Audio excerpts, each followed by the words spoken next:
Cricket അങ്ങനെ ഇരുന്ന് കാണില്ല. ഫുട്ബോൾ നമ്മൾ ഇരുന്ന് ത്രൂ ഔട്ട് കാണും. അടുത്ത കളി ഉണ്ടെങ്കിൽ അങ്ങനെയും കണ്ടിരുന്നു.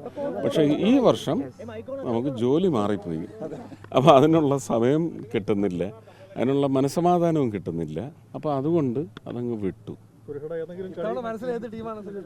അല്ല, എനിക്കെപ്പോഴും പോർച്ചുഗൽ, ഫ്രാൻസ്, ജർമ്മനി അങ്ങനെ അത് പക്ഷേ അതിനൊരു ന്യായവുമില്ല. കാരണം എല്ലാ ടീമിലും ഒരു പക്ഷേ നമുക്കിങ്ങനെ ചില ടീമുകൾ നമ്മളുടെ ഇഷ്ടക്കാരാവുമ്പോൾ ആ ഇഷ്ടത്തെ ചോദ്യം ചെയ്യുന്ന തരത്തിൽ മറ്റ് ടീമുകളിൽ പുതുമുഖങ്ങൾ വന്നിട്ടുണ്ടാവും, പുതിയ ഫുട്ബോൾ കളിക്കുന്നവരുണ്ടാവും. അപ്പോൾ അത് നമ്മൾ ഫോളോ ചെയ്താൽ നമുക്ക് ഷിഫ്റ്റ് ചെയ്യാൻ സാധിക്കും.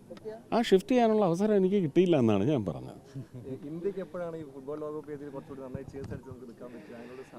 ഇല്ല, ഞാൻ വിചാരിച്ചത് 26-ലൊക്കെ അത് സംഭവിക്കുന്നതാണ്. 2010-ലും 2014-ലും ഒക്കെ വിചാരിച്ചത് അങ്ങനെയാണ്. പക്ഷേ അതെത്തിയില്ല. ഇതെല്ലാം നമ്മുടെ സ്വപ്നങ്ങളും നമ്മൾ അതിനു വേണ്ടി ആ സ്വപ്നം ആരെങ്കിലുമൊക്കെ പങ്കുവയ്ക്കുമ്പോൾ ഫുട്ബോൾ പ്രേമികളല്ല, ഫുട്ബോൾ പ്രേമികളുടെ ആഗ്രഹം സാധിച്ചു കൊടുക്കാൻ യഥാർത്ഥ ഫുട്ബോളേഴ്സ് വളർന്നു വരും. അവർക്കുള്ള ഉത്തേജകമായി മാറുന്നത്. അങ്ങനെ ടീമുണ്ടായി വരണം. നമുക്ക് അങ്ങനെ ഒരു ഫുട്ബോൾ ടീമെന്ന് പറയുന്നത് ലോകോത്തര നിലവാരത്തിലേക്ക് ഉയരുന്ന സാഹചര്യമുണ്ട്. അത് അടുത്ത തവണ ഇല്ലെങ്കിൽ ഒരു 10 വർഷത്തിനുള്ളിൽ അത് സാധ്യമാകുമെന്ന് വിചാരിക്കാം.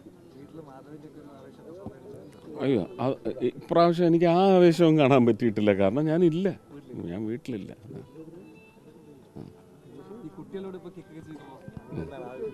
അല്ല, നമുക്കിത് ഞാൻ പറയുന്ന 11സോ 7സോ എന്ന് പറയുന്നതിനപ്പുറം ഞാൻ ആഗ്രഹിക്കുന്ന ഒരു പന്ത് വെച്ച് ഇത്രയും കുഞ്ഞുങ്ങൾ പ്രായം ഒന്നും ഒരു വേർതിരിവും ഇല്ലാതെ അവർ അല്ല, അപ്പം ഞാൻ ഇത് നിർത്തട്ടെ. അതെ.